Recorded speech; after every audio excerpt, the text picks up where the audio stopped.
Hello everyone. This week we're discussing Sean Anker and the attitude in which he has chosen to measure. What he wants to know is it the reality around us that depicts our happiness, or is it the way we view the reality around us that depicts our happiness? Well, it's not the reality that shapes us. It's the lens that which our brain views the world that shapes our reality. Change the lens and that will change your happiness. If we change our formula for happiness and success, we can then change the way we can affect reality. So he decided after studying happiness at Harvard that there was much more negativity in the world than positivity. So if he was able to change the way people think by making them more positive, he feels that the happiness can be greatly altered. And he discovered many more advantages of being positive. So what he did was he took 21 days to rewire individuals' brains to work more optimistically, which would make them work more successfully.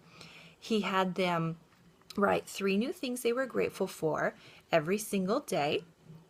This creating your brain to think about the positive aspects in your day rather than focusing on the negatives. Then he also had the subjects journal a positive experience that happened in the last 24 hours. This caused the brain to really focus on which behavior mattered the most. And then he also had them doing random acts of kindness each day and praising somebody in their social network each day. So this activity going on for 21 days rewired their brain to think more positively, which is amazing. I just think that that's such a great idea, and I think everybody should do it. All of us can be thankful, other than during November when you see everybody posting on social media everything they're thankful for. Why not do it every day? So with this positive thinking, the results showed that brains experience more of a happiness advantage. They perform better in a positive aspect than in a negative, neutral, or stressed aspect. The creativity rises, their energy rises, they think faster, they think more accurate, and this creating more happiness and more success. Now, all of this just makes me think of one example. Of course, how you view your reality is your glass half empty or is your glass half full? So I have a couple of friends here who I think are a great example of this way of thinking. We've got Ebenezer Scrooge and Bob Cratchit, these lovable little characters from the Christmas Carol. Disney redid it to make a more interesting spin so all of us can enjoy it, the young and the old. And Scrooge is basically a rich, old, crotchety, angry, bitter man. He doesn't share his wealth. He is not kind to anybody. He's just a bah humbug when it comes to Christmas.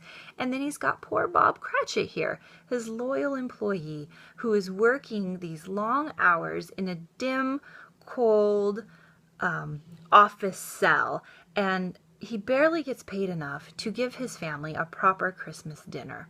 But that doesn't hinder his happiness and his positive thinking. He goes home and he's loving to his family, and the entire family is loving on each other, and he even has a son who is sick. And but still, he's just a positive man. And Scrooge, who has everything, is an angry, bitter old man. And yeah, sure, Bob is poor, but he's good and respectable and upright and loving, and so is his entire family. And that's because he has a positive spin on life, unlike Scrooge, who has all the money he can possibly get his hands on and is just this angry old man. So adjusting your thinking to being more positive can create a better outlook on life. Okay, so let's wrap this up. What level of measurement do I think was used? I would go with the ratio scale. He used a lot of examples such as 90% of your long-term happiness is predicted not by the external world, but by the way your brain processes the world. When it comes to jobs, 25% is based off of IQ. 75% of job success is based on positivity, performance, and happiness and intelligence.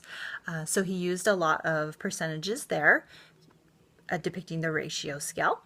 And the sample used in this case study, well, I'm thinking that it was mainly, it sounded like companies and also schools, universities, and doctors. So I think it was just who he found himself around. He started doing a lot of observation, and that's where he got his sample.